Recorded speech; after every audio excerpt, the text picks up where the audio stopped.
దేవాది దేవునికి హృదయపూర్వక వందనాలు.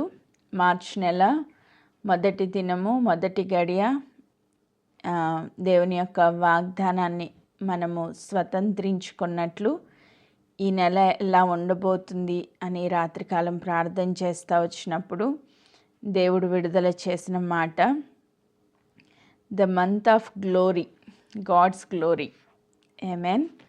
సో దేవుని యొక్క మహిమను చూసే నెలగా ఈ నెలను మారుస్తానని దేవుడు మాట్లాడుతూ వచ్చారు. The month of God's glory అని దేవుడు మాట్లాడుతూ వచ్చారు. నిజంగా ఆ మాటను చదివినప్పుడు నా హృదయం అయితే చాలా సంతోషించింది. ఆ వాక్యాన్ని ఇప్పుడు మనం ధ్యానం చేయబోతా ఉన్నాం. ప్రతి ఒక్కరూ ఈ నెలలో ప్రత్యేకంగా దేవుని మహిమను చూచుదురు గాక. ఆమెన్. Praise God. దీని కొరకే యోహాను సువార్త 11వ అధ్యాయము 4వ వచనాన్ని నేను చదువుతా ఉన్నాను. యేసు అది విని, ఈ వ్యాధి మరణము కొరకు వచ్చినది కాదు గాని దేవుని కుమారుడు దాని వలన మహిమ పరచబడునట్లు దేవుని మహిమ కొరకు వచ్చినదనెను. ఆమెన్. సో మన జీవితాల్లో ఉన్న ప్రతి పరిస్థితి, అది సమస్య అయి ఉండొచ్చు, శత్రు దాడి అయి ఉండొచ్చు, వ్యాధి అయి ఉండొచ్చు, అప్పులు అయి ఉండొచ్చు, కుటుంబ పరిస్థితులు అయి ఉండొచ్చు. ఏ పరిస్థితిలో ఒకవేళ మనము నలుగుతూ ఉన్నప్పటికీ, బాధపడుతూ ఉన్నప్పటికీ, ఈ నెలలో ప్రత్యేకంగా దేవుడు మాట్లాడుతూ వచ్చిన మాట, అది విని యేసు ఈ మాట పలికారంట. ఏమని పలికారు? ఇది దేవుడి నోటి నుండి వచ్చిన మాట. ప్రత్యేకంగా ఈ మార్చి నెల కొరకు నేను ప్రార్థిస్తూ ఉన్నప్పుడు, దేవా ఈ నెల ఎలా ఉండబోతుంది, ఏం చూస్తాం మేము ఈ నెలలో అని నేను దేవుణ్ణి అడుగుతూ వచ్చినప్పుడు, ఈ వ్యాధి లేదా ఈ సమస్య లేదా ఈ పరిస్థితులు దేని కొరకు వచ్చినాయి? మరణము కొరకు వచ్చినాయి కాదు. ఆమెన్. వచ్చినది కాదు కానీ దేవుని కుమారుడు దాని వలన మహిమ పరచబడినట్లు దేవుని మహిమ కొరకు వచ్చినవి. ఆమెన్. సో ఈరోజు మనం అందరము ఈ నెల ప్రత్యేకంగా ఈ మొదటి దినం మొదలుకుని ఆఖరి దినం వరకు ఈ నెలలో మనం ఎదుర్కొంటున్న ప్రతి పరిస్థితి కూడా దేవునికి మహిమకరంగా మారుస్తాను అని దేవుడు వాగ్దానం చేస్తూ ఉన్నారు. ఆమెన్. దాన్ని మనం విశ్వాసంతో పొందుకుందాం. నువ్వు ఎలాంటి పరిస్థితిలో ఉన్నా ఈ దినం భయపడే దినం కాదు కానీ, దేవా ఈ పరిస్థితిని మహిమ కొరకు మారుస్తున్నందుకు వందనాలు, ఈ పరిస్థితిలో నీ నామానికి అత్యధికమైన మహిమ తెచ్చుకుంటున్నందుకు కృతజ్ఞతలు అని మనం చెప్పగలిగితే, ఈ వాగ్దానాన్ని మనం రిసీవ్ చేసుకోగలిగితే నిశ్చయంగా దాన్ని మనము చూచుదుము గాక. ఆమెన్. Praise God. దీని గురించి కొన్ని మాటలు మనము ధ్యానం చేసుకుందాం. ఈ వాగ్దానం నిమిత్తమై కొన్ని మాటలు మనం ధ్యానం చేసుకుందాం. యోహాను సువార్త 11వ అధ్యాయం 1వ వచనం నుంచి నేను చదువుతున్నా. మరియా ఆమె సహోదరి అయిన మార్త అనువారి గ్రామమైన బేతనియాలోనున్న లాజరు అను ఒకడు రోగి ఆయను. ఈ లాజరు ప్రభువునకు అత్తరు పూసి తల వెంట్రుకలతో ఆయన పాదములు తుడిచిన మరియకు సహోదరుడు. ఆమెన్. అతని అక్క చెల్లెండ్రు, ప్రభువా ఇదిగో నీవు ప్రేమించువాడు రోగి అయి ఉన్నాడని ఆయన యొద్దకు వర్తమానము పంపిరి. ఇక్కడ మనం ఒక కుటుంబాన్ని చూస్తున్నాం. మార్త, మరియా, లాజరు, వీరు ముగ్గురు ఒక తల్లి బిడ్డలు, అక్క చెల్లెళ్ళు, నెక్స్ట్ తమ్ముడు. సో వీళ్ళందరూ ఒక కుటుంబం. ఈ కుటుంబము యేసుక్రీస్తు ప్రభు ద్వారా ప్రేమించబడిన కుటుంబం. యేసుక్రీస్తు ప్రభువుని బహుగా ప్రేమించిన కుటుంబం. ఆ బేతనియా గ్రామానికి ఆ మార్గం గుండా ఎప్పుడు ప్రభు వెళ్ళినప్పటికీ వారి ఇంటిలోనే ఉండడానికి ప్రభు ఇష్టపడుతూ వచ్చారు. వారితో సహవాసం చేయడానికి ఇష్టపడుతూ వచ్చారు. వారికి ఎన్నో విషయాలు బోధిస్తూ వచ్చారు. మరియా ఆయన పాదాల చెంత కూర్చుని ఆయన నిర్గమం గురించి కూడా నేర్చుకుంటూ వచ్చింది. తద్వారా ఆయన్ని అభిషేకించింది. ఎంతగానో ప్రేమించబడిన కుటుంబముగా ఈ మార్తా మరియా లాజరు కుటుంబాన్ని మనం చూస్తూ ఉన్నాం. అయితే ఇంతగా ప్రేమించబడిన కుటుంబంలో కూడా ఒక వ్యాధి వచ్చిందంట, ఒక సమస్య వచ్చిందంట. ఇప్పుడు సమస్య ఎలా వచ్చింది అని గనక మనం ఆలోచన చేస్తే, యోహాను సువార్త 10వ అధ్యాయము 10వ వచనాన్ని నేను చదువుతున్నాను.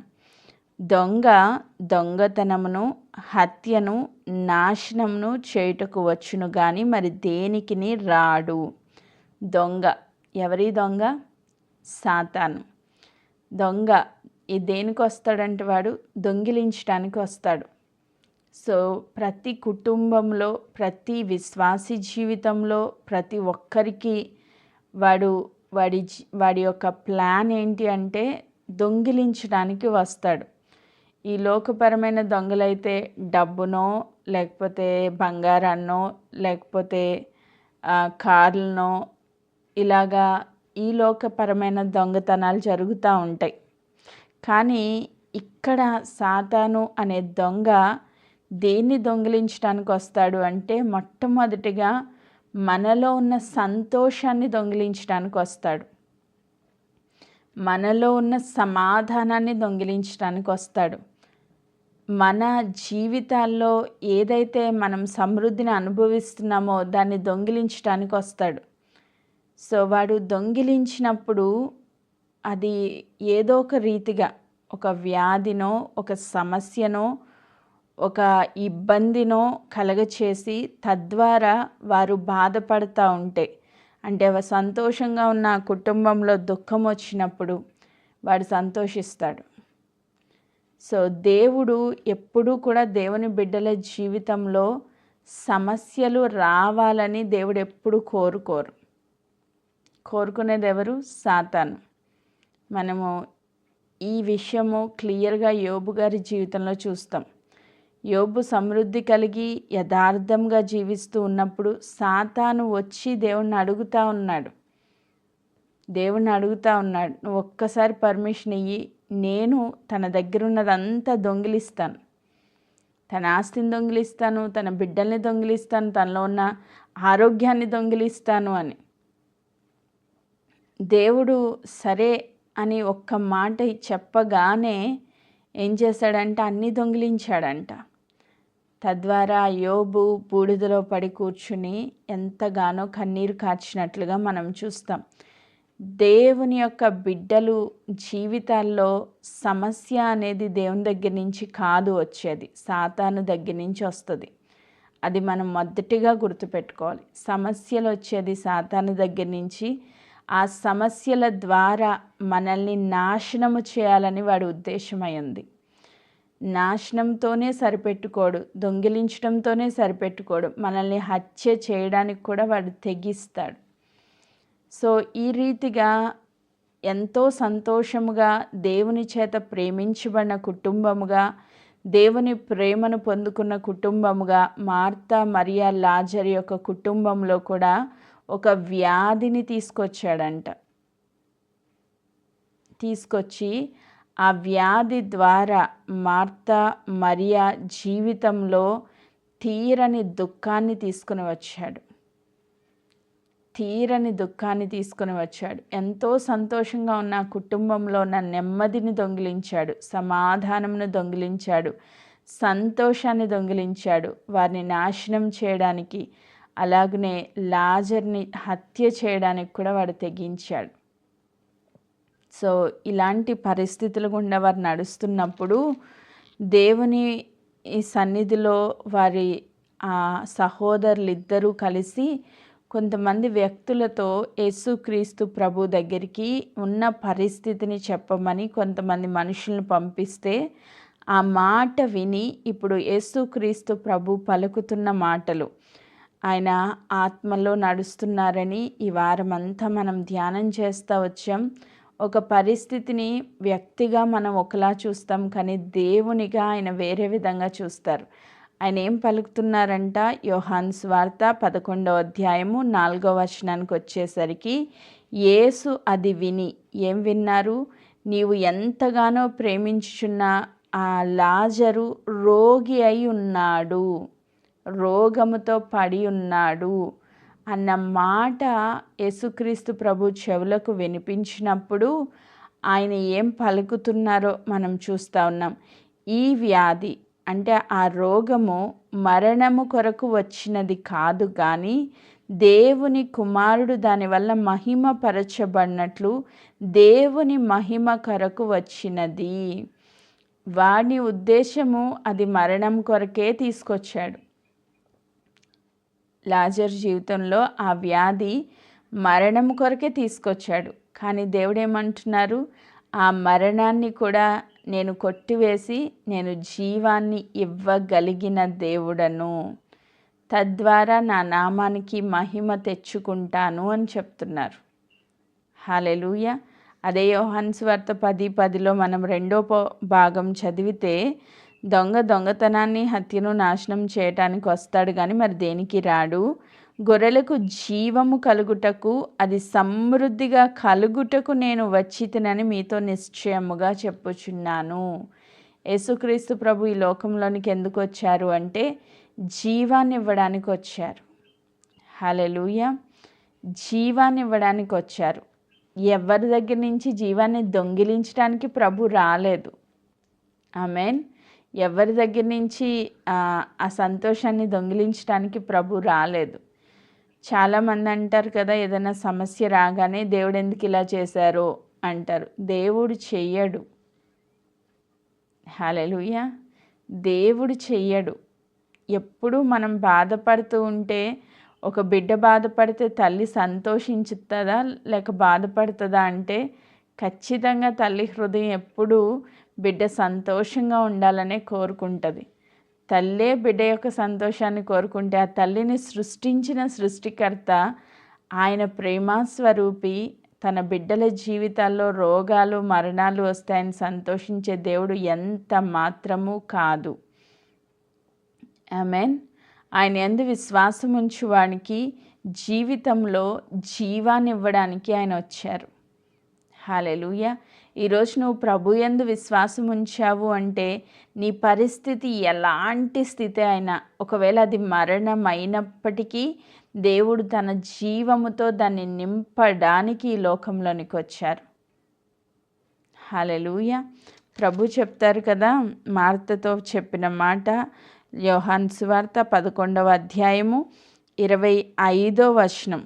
యేసు పునరుద్ధానమును జీవమును నేనే, నా యందు విశ్వాసముంచువాడు చనిపోయినను బ్రతుకును. ఆమేన్. సో ఒకవేళ మరణమే సాతాను తీసుకొచ్చినా కూడా నా యందు విశ్వాసం ఉంచిన నీవు మళ్ళా తిరిగి బ్రతుకుతావు. ఒకవేళ ఈరోజు నీ జీవితంలో సమస్యలు మరణకరంగా కనిపిస్తున్నాయేమో, ఒకవేళ మరణమే వచ్చిందేమో, నాకు తెలియదు. అంటే ఇంక చనిపోయే ఆ పరిస్థితికి నువ్వు వచ్చావేమో, నాకు తెలియదు.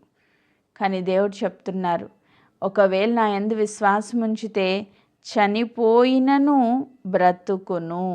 నా యందు విశ్వాసముంచు బ్రతికి నా యందు విశ్వాసముంచు ప్రతివాడు ఎన్నటికి చనిపోడు. ఈ మాట నమ్ముచున్నావా అని ఆమెను అడిగాను. ఈ మాట నువ్వు నమ్ముతున్నావా? ఈరోజు దేవుడు కూడా మనల్ని అడుగుతున్నారు. నీ జీవితంలో వచ్చిన వ్యాధి, సమస్య, బాధ, శత్రుదాడి ఇవన్నీ కూడా నేను తీసివేసి దాన్ని జీవంతో నింపగలను అని నువ్వు నమ్ముతున్నావా? విశ్వాసము అనేది ఒక కీ, ఒక తాళపు చెవు లాంటిది. మన జీవితంలో సాతాను ఏదైతే దొంగిలించాడో దాన్ని మరలా మనం రెస్టోర్ చేసుకోవాలి అంటే, తిరిగి పొందుకోవాలి అంటే ఆ తాళపు చెవిని మనం యూజ్ చేయాలి. విశ్వాసంతో ఆయన పాదాల దగ్గరికి వెళ్ళినప్పుడు దేవుడు నిశ్చయముగా పునరుద్ధరించగలిగిన దేవుడు. ఆమేన్. మనకి మరలా నూతన జీవాన్ని ఇవ్వగలిగిన దేవుడు. ఆమేన్. మన సమస్య ఆయన నామానికి మహిమకరంగా మార్చుకునే దేవుడు. సమస్య సాతాను తీసుకొచ్చినప్పటికీ ఆ సమస్యను కూడా మహిమకరంగా మార్చగలిగిన దేవుడు, కీడును మేలుగా చేయగలిగిన దేవుడు. ఆమేన్. సో ఈరోజు దేవుడు మనతో మాట్లాడుతూ ఉన్నారు. నువ్వు ఏ సమస్యలో నలుగుతున్నావో నాకు తెలీదు. బైబిల్ గ్రంథంలో ఎన్నో ఎగ్జాంపుల్స్ మనం చూడొచ్చు. ఫర్ ఎగ్జాంపుల్ ఇంకొక మాట నేను చూపించాలని ఆశపడుతున్నాను. డానియేలు గ్రంథానికి వస్తే, డానియేలు గ్రంథము 3వ అధ్యాయంలో మనం చూస్తాం. అక్కడ ఎంతోమంది దానియేలుకు వ్యతిరేకముగా సాతాను ద్వారా ప్రేరేపించబడి దానియేలుని చంపాలి, దానియేలుని నాశనం చేయాలి, దానియేలు బ్రతికి ఉండకూడదు అని చెప్పి దానియేలుపై ఎన్నో కుట్రలు చేసి వాళ్ళు దానియేలుని తీసుకెళ్ళి సింహాల బోన్లో వేశారంట. రాజుకి ఇష్టం లేదు, కానీ బలవంతంగా రాజు ద్వారా వేపించారు. వేపించినప్పుడు దేవుడు ఆయన్ని కాపాడి భద్రపరిచి ఆయన బయటికి తీసుకొచ్చిన తర్వాత ఆ రాజు పలికిన మాట మాత్రం నేను చదవాలని ఆశపడుతూ ఉన్నాను. దానియేలు గ్రంథం 3వ అధ్యాయము 28వ వచనం. నెబుకద్నెజరు 3వ అధ్యాయం కాదు 6వ అధ్యాయంకి వెళ్దాం. ఫస్ట్ ఈ మాట చదువుకుందాం. 6వ అధ్యాయం 26వ వచనాన్ని నేను చదువుతున్నాను. నా సముఖమున నియమించినదేమనగా నా రాజ్యములోని సకల ప్రభుత్వముల యందు యుండు నివాసులు దానియేలు యొక్క దేవునికి భయపడుచు ఆయన సముఖమున వణుకుచుండవలెను. ఆయనే జీవము గల దేవుడు. ఈ సమస్య తర్వాత దానియేలు పక్షముగా దేవుడు ఒక అద్భుతము చేసి సింహాల నోళ్లను మూయించి సింహాల యొక్క గృహలో నుంచి సజీవముగా దానియేలుని బయటికి తీసుకొచ్చిన తర్వాత అక్కడున్న అన్య రాజు పలుకుతున్న మాట, ఈ దేవుడు జీవము గల దేవుడు, ఆయనే జీవము గల దేవుడు. చనిపోవలసిన దానియేలుని, సింహాలు తినివేయవలసిన దానియేలుని అక్కడ హత్య చేయాలని సాతాను ఏ కుట్ర అయితే పన్నాడో వాడి కుట్రలో నుంచి, వాడు నాశనం చేయాలని చేసిన ప్రతి పన్నాగం నుంచి దేవుడు ఆయన్ని విడిపించిన తర్వాత ఆ అన్య రాజు పలుకుతున్న మాట, ఆయనే జీవము గల దేవుడు అని. హల్లెలూయా. ఈరోజు మనకి జీవాన్ని ఇవ్వడానికి వచ్చారు ప్రభు. మనల్ని చనిపోయేటట్లుగా వదిలిపెట్టే దేవుడు కాదు. అసలు యాక్చువల్ చెప్పాలంటే మన కోసం ఆయనే చనిపోయారు. ఆమేన్. మన శాపముల నిమిత్తమై, మన పాపముల నిమిత్తమై, మన అపరాధముల నిమిత్తమై ఆయనే సిలువలో మరణించారు. ఆయన జీవాన్ని మనకిచ్చారు. ఈరోజు నా యందు విశ్వాసం ఉంచివాడు ఎన్నడూ చనిపోడని దేవుడు సెలవిస్తూ ఉన్నారు. మనం ఆరాధించే దేవుడు జీవము గల దేవుడు. ఆయన జీవమును మనకిచ్చిన దేవుడు. ఆమేన్. సో ఇక్కడ ఆ రాజు ఇంకా పలుకుతూ అంటారు, ఆయనే జీవము గల దేవుడు, ఆయనే సకల యుగముల యందు ఉండువాడు, ఆయన రాజ్యము నాశనము కానేరదు, ఆయన ఆధిపత్యము తుదమట్టుకు ఉండును. 27వ వచనం. ఆయన విడిపించువాడు రక్షించువాడునై ఉండి పరమందును భూమి మీదను సూచక్రియలు ఆశ్చర్యకార్యములు చేవాడు, ఆయనే సింహాల నోట నుండి ఈ దానియేలును రక్షించెను అని వ్రాయించెను. ఎంత మహిమ వచ్చింది దేవునికి. ఒక అన్య రాజు చెప్తున్నాడు ఆయనే విడిపించే దేవుడు. ఒక అన్య రాజు చెప్తున్నాడు. మరి విశ్వాసులమైన మనమేం చెప్పాలి? ఈరోజు పరిస్థితులు భయంకరంగా ఉన్నాయి, దాడులు జరుగుతున్నాయి, బాంబులేస్తున్నారు, మన బిడ్డలందరూ అక్కడ ఉన్నారు. అయినా నీ విశ్వాసం ఏంటి? ఏం జరుగుతుందో అని భయాందోళనలోకి వెళ్ళాల్సిన అవసరం లేదు.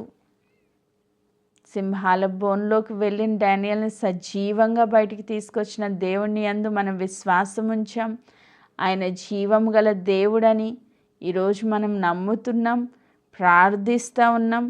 ఆయన విడిపించే దేవుడని, రక్షించే దేవుడని, ఆయన సూచక్రియలు మహాశ్చర్య కార్యములు జరిగించే దేవుడని మనం గుర్తెరుగుతూ ఉన్నాం.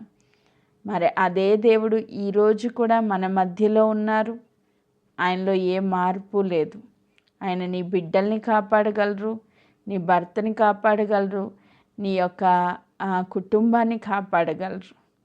ఎలాంటి పరిస్థితులు వచ్చినా ఆయన భద్రపరచగలిగిన దేవుడు.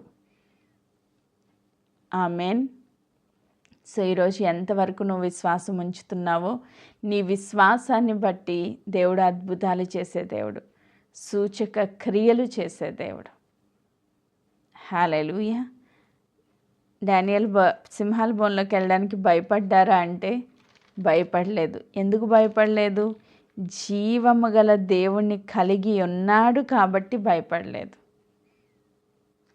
అదే జీవము గల దేవుణ్ణి ఈరోజు మనం కూడా కలిగి ఉన్నాం కాబట్టి మనము కూడా భయపడకూడదు. ఆమేన్.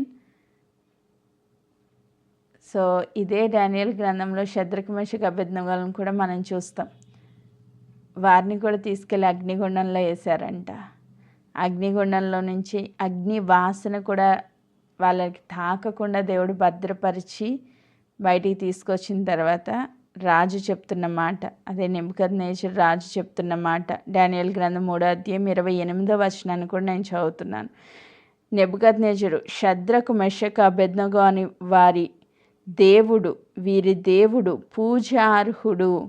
ఆయన తన దూతను పంపి తను ఆశ్రయించిన దాసులను రక్షించెను. మన దేవుడు దూతల్ని పంపే దేవుడు. హల్లెలూయా. ఆయన దూతను పంపించి ఆ అగ్నిగుండంలో వారి దాసులను భద్రపరిచి రక్షించారంట. ఈరోజు నీకోసం నా కోసం దూతల్ని పంపలేరా దేవుడు? ఖచ్చితంగా పంపుతారు. ఆమేన్. మన కంటికి కనిపించట్లేదు కానీ ఇప్పుడు దూతలు మన చుట్టూ ఉన్నాయి. మన ఆత్మీయ నేత్రాలు తెరవబడితే వాటిని మనం చూడగలుగుతాం. ఆమేన్.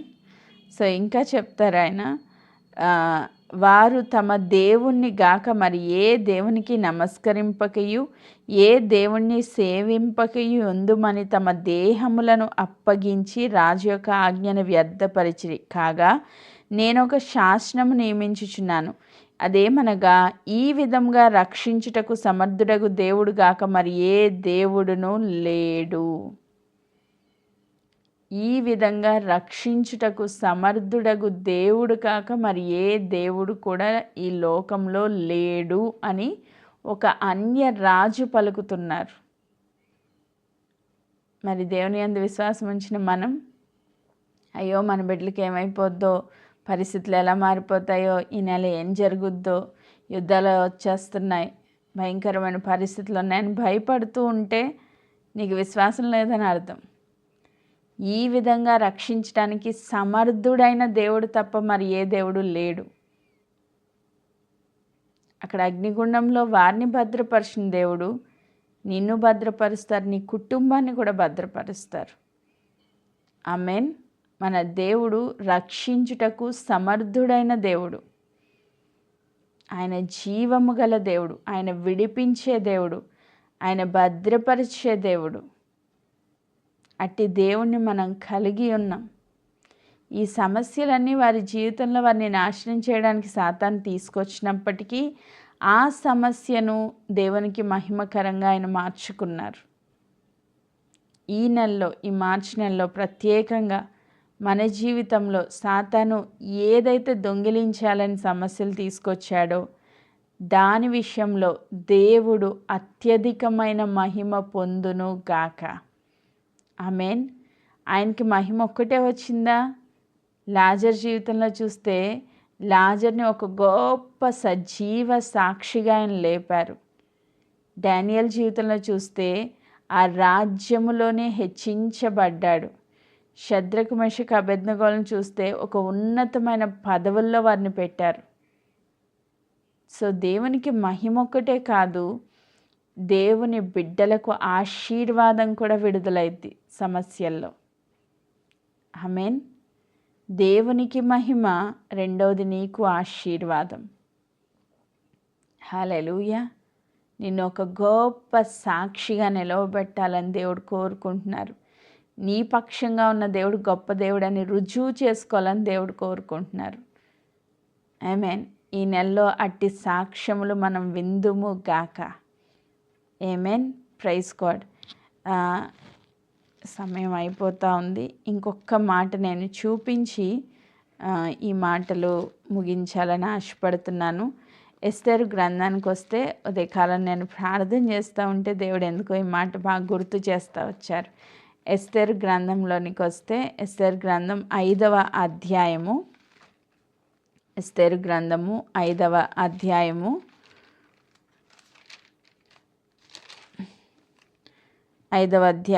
9వ వచనాన్ని నేను చదువుతున్నాను. ఆ దినమందు హామాను సంతోషించి మనోల్లాసము గలవాడై బయలువెళ్ళి రాజగుమ్మం నుండి మొర్దెకై తను చూసి అతడు లేచి నిలువకయు కదలకయు ఉన్నందున మొర్దెకై మీద బహుగా కోపించెను. 14వ వచనం. అతని భార్య అయిన జెరాషు అతని స్నేహితులందరూ 50 మూరల ఎత్తుగల ఒక ఉరికొయ్యను చేయించుము, దాని మీద మొర్దెకైని ఉరి తీయబడినట్లు రేపు నీవు రాజుతో మనవి చేయుము, తర్వాత నువ్వు సంతోషంగా రాజుతో కూడా విందునకు పోవుదు అని అతనితో చెప్పిరి. ఈ సంగతి హామానుకు యుక్తముగా కనబడినందున అతడు ఉరికొయ్య ఒకటి సిద్ధము చేయించెను. మనకి ఈ స్టోరీ అంతా ఆల్రెడీ తెలుసు. హామాను మొర్దెకై ఏం చేశాడంట, దేవునికి తప్ప మరి ఎవ్వరికి కూడా మొక్కడం కానీ సాగిలపడ్డం కానీ యూదులు చెయ్యకూడదు, అది ఆజ్ఞ వాళ్ళకి. సో హామాను చూసినప్పుడు వంగి నమస్కారం చేయట్లేదని ఆయనకి చాలా దుఃఖం వచ్చిందంట, బాధ వచ్చిందంట, కోపం వచ్చిందంట. సో ఇంటికి పోయి భార్యతోని స్నేహితులతో చెప్తే వాళ్ళు ఒక మంచి సలహా ఇచ్చారు ఆయనకి. ఏమని, 50 మూరల ఒక ఉరికొయ్యను రెడీ చెయ్యి, రేపొద్దున రాజుతో చెప్పు, ఆ వ్యక్తిని ఉరి తీసేస్తే నువ్వు సంతోషంగా ఉంటావు అని. ఇప్పుడు ఆ వ్యక్తిని హత్య చెయ్యాలి అన్న ఆలోచన ఎక్కడి నుంచి వచ్చింది? సాతాను దగ్గర నుంచి వచ్చింది. సో సాతాను ప్రేరేపిస్తూ వచ్చాడు. వారు దేవుని బిడ్డగా ఉన్న మొర్దెకైని చంపడానికి ప్లాన్ చేస్తారు. ఉరికొయ్యను సిద్ధం కూడా చేసేసాడంట. తన ఇంటి దగ్గరే ఉరికొయ్యను సిద్ధం చేస్తే దేవుడు ఊరుకుంటారా? ఆయన బిడ్డల పక్షంగా ఆయన నిలవబడి ఉన్నారు కదా. కరెక్ట్గా 6th చాప్టర్ 1st verse చదివితే ఆ రాత్రి రాజుకు నిద్ర పట్టకుండా చేశారంట. నిద్ర పట్టకుండా ఉన్న పరిస్థితుల్లో ఆయన ఏమైనా చేయొచ్చు. చక్కగా ఆ మ్యూజిక్ టీంని పిలిపించి సంగీతం వినొచ్చు నిద్ర పట్టడానికి, లేదా ఏమైనా చేయొచ్చు. ఆ రాజు కాబట్టి ఏదైనా చేయొచ్చు. కానీ ఆయన మనసులో ఒక ఆలోచన పెట్టారంట దేవుడు. ఏమని?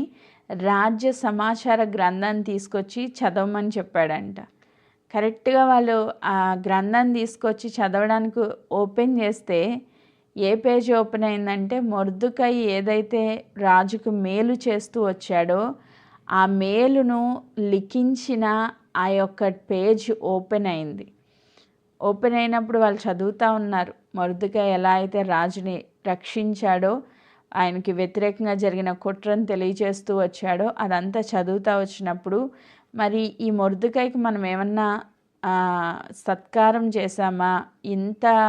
ఇంతగా నా ప్రాణాలను కాపాడాడు కదా, ఏదైనా మనం బహుమానం ఇచ్చామా అంటే ఏమి ఇవ్వలేదు అని చెప్పినప్పుడు అదే హామాన్ని పిలిపించి రాజు అడుగుతున్న మాట 6వ వచనం. రాజు 6వ అధ్యాయము 6వ వచనం చదువుతున్నాను. రాజు గణపరచను అపేక్షించి వానికి ఏమి చేయవలనని రాజు అతన్ని అడుగగా, హామాను నన్నుగాక మరి ఎవరిని రాజు గణపరచను అపేక్షించినని తనలో తాను అనుకుని రాజుతో ఇట్లా నేను రాజు గణపరచను అపేక్షించి వానికి చేయతగినదేమనగా, రాజు ధరించుకున్న రాజవస్త్రములను, రాజు ఎక్కు గుర్రమును, రాజు తన తల మీద ఉంచుకున్న రాజ్య కిరీటమును ఒకడు తీసుకొని రాగా, గనులైన రాజు ఆ యొక్క అధిపతులలో ఒకడు ఆ వస్త్రములను ఆ గుర్రమును పట్టుకొని రాజు గణపరచను అపేక్షించి వానికి ఆ వస్త్రములు ధరింపజేసి ఆ గుర్రం మీద అతన్ని ఎక్కించి రాజ్య వీధులలో అతన్ని నడిపించుచు రాజు గణపరచనపేక్షించిన వానికి ఈ ప్రకారం చేయదగునని అతని ముందర చాటింపవలెను. హామాన్ అనుకుంటున్నాడంట, నన్ను తప్ప రాజు ఎవరిని కనపరుస్తాడు, నేనే కదా రాజుకి టాప్ పొజిషన్లో ఉన్నాను, నేనే కనిపిస్తున్నాను అంటే నాకే సన్మానం చేయాలనుకుంటున్నాడు అనుకుని ఇంకా చేయాలనుకున్నది ఇంకా ఎక్కువ చెప్పాడు అనమాట. రాజు వస్త్రాలు ధరింప చేయాలి, రాజు కిరీటం పెట్టాలి, రాజు గుర్రాన్ని తీసుకురావాలి, ఎక్కించాలి, ముందు చాటింపు చేసుకుంటే తీసుకెళ్ళాలి అని. ఇవన్నీ హామాన్ ఏమనుకుని చెప్తున్నాడు, తన మనసులో నాకే జరుగుతాయి ఇవన్నీ అనుకుని చెప్తున్నాడు. కానీ దేవుని యొక్క ప్లాన్స్ అండ్ పర్పసెస్ చాలా ఉన్నతంగా ఉంటాయి మన పక్షంగా. ఆమేన్. దేవుని బిడ్డల పక్షంగా ఆయన ఉద్దేశాలు చాలా ఉన్నతమైనవి. ఏ వ్యక్తి అయితే ఉరికొయ్య సిద్ధం చేయించాడో అదే వ్యక్తి చేత మొర్దెకైని ఊరేగించేటట్లుగా దేవుడు చేశారు. నెక్స్ట్ 10th వర్స్ చదివితే, అందుకు రాజు నువ్వు చెప్పిన ప్రకారం శీఘ్రముగా ఈ వస్త్రములను ఆ గుర్రమును తీసుకొని రాజు గుమ్మమునొద్ద కూర్చున్న యూదుడైన మొర్దెకైకి అలాగూ చేయము, నీవు చెప్పిన దానిలో ఒక్కటి విడవక అంతయు చేయమని హామానుకు ఆజ్ఞ ఇచ్చెను. హల్లెలూయా.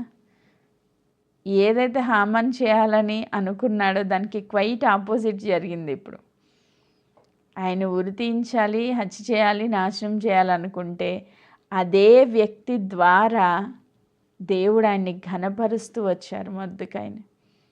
ఆమేన్. దేవుని బిడ్డల జీవితాల్లో నాశనాన్ని తీసుకురావాలని సాతాను ట్రై చేస్తూ ఉంటే ఆ నాశనానికి బదులు ఆశీర్వాదాన్ని ఇచ్చే దేవుడు, ఘనతనిచ్చే దేవుడు, గొప్ప ఉన్నత స్థితిని ఇచ్చే దేవుడు మన దేవుడు. ఆమేన్. ఈరోజు దేవుని యొక్క ప్రేమను మనం అర్థం చేసుకోగలిగితే సమస్యల్లో మనం కృంగిపోము. ప్రతి సమస్య వెనకాల దేవునికి ఒక గొప్ప ఉద్దేశం ఉన్నది. సాతాను ఒకవేళ నిన్ను నాశనం చేయడానికి ఆ సమస్యలు తీసుకురావచ్చు, కానీ ఆ కీడును మేలుగా మార్చి దేవునికి మహిమకరంగా నీ జీవితంలో అద్భుతాలు, ఆశ్చర్యక్రియలు, సూచక్రియలు జరిగించడానికి ఆయన సమర్థుడు అని ఈరోజు మనం గుర్తెరగాలి. ఆమేన్. అలాంటి కార్యములు ఈ నెలలో దేవుడు నా జీవితంలో జరిగించడానికి ఇష్టపడుతున్నారు అని మనం గుర్తెరగాలి. అది నువ్వు నిజముగా నమ్మగలిగితే. ఎంతమంది ఈ సాతాను యొక్క దాడికి గురి అయ్యి ఈరోజు మన మధ్యలో ఉన్నారో, అది ఫైనాన్షియల్గా లేకపోతే ఆర్థికంగా, ఆరోగ్యపరంగా, కుటుంబపరంగా, చుట్టూ ఉన్న పరిస్థితులను బట్టి ఎంతమంది అయితే సమస్యల్లో చిక్కుకుపోయి ఇంక ఇది నా జీవితంలో నుంచి పోదేమో అని అనుకుంటున్నారేమో, దాన్ని దేవునికి మహిమకరంగా ఈ నెలలో దేవుడు మార్చగలడు. ఆయన సమర్థుడు, శక్తివంతుడు అని నేను ప్రకటిస్తూ ఉన్నాను. ఆమేన్. సో ఈ వ్యాధి మరణం కొరకు వచ్చినది కాదు, దేవుని కుమారుని యొక్క మహిమ కొరకు వచ్చింది. ఆ వ్యాధి మరణం కొరకే సాతాను తీసుకొచ్చిన దాన్ని మహిమ కొరకు దేవుడు మార్చుకున్నారు. అట్టి కృప ఈ నెలలో మనందరికీ అనుగ్రహించునుగాక. అట్టి అద్భుతాలు మనము చూచుదుముగాక. దానికి ఒకే ఒక కీ పాయింట్, ఆ మాట చదివి నేను ముగిస్తాను. యోహాను సువార్త 11వ అధ్యాయము 40వ వచనాన్ని నేను చదువుతున్నాను. అందుకు యేసు, నీవు నమ్మిన ఎడల దేవుని మహిమను చూతువని నేను నీతో చెప్పలేదా? నువ్వు నమ్మితే చాలు. అక్కడ విశ్వాసం అనేది పని చేస్తే చాలు. నువ్వు నమ్మిన ఎడల దేవుని మహిమను నువ్వు చూస్తావు. దేవునికి మహిమకరముగా నీ జీవితం మార్చబడుతుంది, నీ సమస్య మార్చబడుతుంది. అందుకు ఒక కీ పాయింట్ ఏంటంటే నువ్వు నమ్మాలి. ఈ పరిస్థితుల్లో దేవుడు నా జీవితంలో ఒక అద్భుతం చేస్తారని నువ్వు నమ్మాలి. నువ్వు నమ్మితే దేవుని మహిమను చూస్తావు. ఆయన మహిమ నీ జీవితంలో బయలుపరచబడుతుంది. అట్టి కృప ఈ మార్చి నెలలో మనకి దేవుడు అనుగ్రహించునుగాక. దేవుడి వాక్య భాగమును, ఈ వాగ్దానమును ప్రతి ఒక్కరి జీవితంలో నెరవేర్చునుగాక. ఆమేన్. Praise God.